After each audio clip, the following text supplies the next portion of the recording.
বিপদত তোমাৰ নাম কি? উত্তৰ বিচাৰি বিপদত তোমাৰ নাম কি? অনুমতি নোলোৱাকৈ বেনাৰ লগাইছিল, তোমাৰ নাম কি? ৰাজ্যৰ ভিন্ন প্ৰান্তত ৰাস্তাই ঘাটে এনেদৰে নিশ্চয় আপুনিও মন কৰিছে বা দেখিছে এই বেনাৰখন, য'ত লিখা আছে তোমাৰ নাম কি? উত্তৰ বিচাৰি সোধা হৈছিল এই প্ৰশ্ন। কেইবাদিনো ধৰি এনেদৰে প্ৰচাৰ চলোৱা হৈছিল, তোমাৰ নাম কি? ৰাইজৰ মাজত কৌতূহলৰ সৃষ্টি কৰিবৰ বাবে এই বেনাৰখন লগোৱা হৈছিল। কেৱল অসমীয়াতেই নহয়, হিন্দীতো লিখা আছিল, তোমাৰা নাম কিয়া হে? বেনাৰ পোষ্টাৰ লগাই নাম সুধি এতিয়া মহাবিপদত পৰিছে বিশেষ প্ৰতিষ্ঠানটো।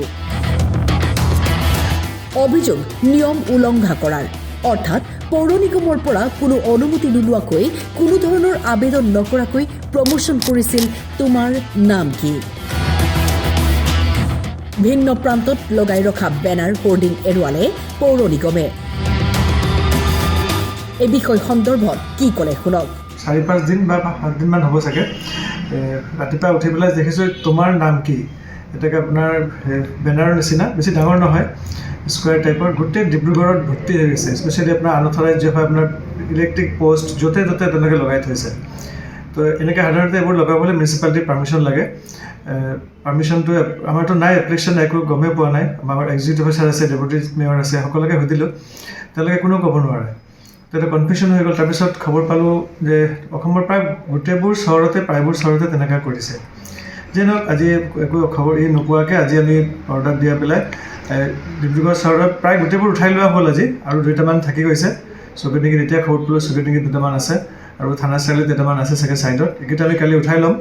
আৰু মই কোন কোম্পানী কৰিছে এইটো কনফাৰ্ম নহয়, কিন্তু এনে সূত্ৰমতে জনামতে বা মই এটা চিঠি এটা পালোঁ, হোৱাটছএপতে মেছেজ নহয় ঠিক, তেওঁলোকে মানে এইটো ব্লেক টাইগাৰ বুলি চিমেণ্ট কোম্পানী এটা আছে, তেওঁলোকে ত্ৰিপুৰাৰ পুলিচ ষ্টেচনলৈ চিঠি এখন লিখিছিলে যে তেওঁলোকে 15 দিনৰ কাৰণে টিজ, ইংৰাজীত লিখিছে টিজ কথাটো, মানে তেওঁলোকে মানে ধেমালি কৰাৰ কাৰণে, ধেমালি নিচিনা কৰি পেলাই তেওঁলোকে তোমাৰ নাম কি এইটো এডভাৰটাইজমেণ্টটো তাত লগাবলৈ বিচাৰিছিলে।